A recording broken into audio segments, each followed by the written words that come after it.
گشتگی بودن تو معذرت همین تقلید رو کنه کنیم باید اونجا دخل نکنه که با چی بودی او برزدی روی جوانای عزیز کسانی ندای من میشنوه حال هم فرصت است حال هم دهنی داری تابو کشا دست به سوی خدا برگردید نگو فردا که فرداها گمان است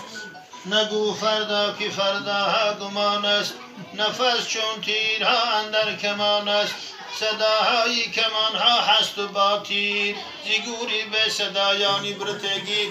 عزیزان من امروز و فردا نگویید کسانی که امروز و فردا گفتن هلاک شدگی هستند تا برا فردا گذاری عمری فردا را که دید به یادی خدا باشه آزرایی مرگ است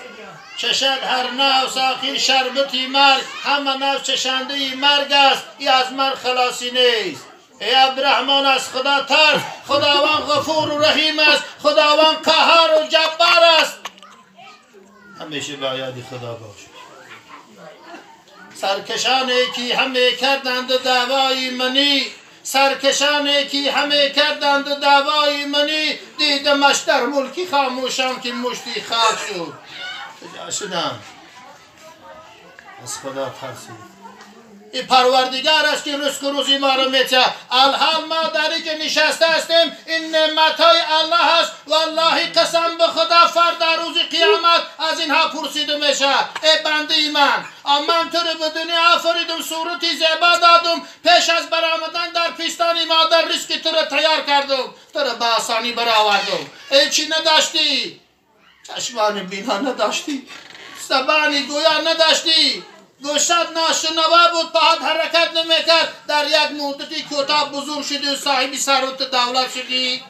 صاحبی خانه و ماشین صاحبی ثروت شدی ای بنده یقین دار وقتی که من تو رو عمر دادم و 40 سال و 50 سال نعمتهای من استفاده بردی من فراموش کردی برای از آتش دوزخ نجات دادن خود بار هم عبادت نکردی بازگشتی تو به سوی من است الحالی مر قامتی تو را میشکند روز قیامت که روز حساب و کتاب است روزی که یگان کس برای تو یاردم نمی کند و از یگان کس یاردم طلبیده نمی شود در آن روز من تو را فراموش میکنم آی بر حالی ما بنده یکی پروردگاری که ما را رزق و روزی داده است امروز ما پروردگار فراموش میکنیم آیت همیشه با یاد خدا باشیم چیش بود در آخری گشتی؟ پروردگار رستاش خورده و از یاد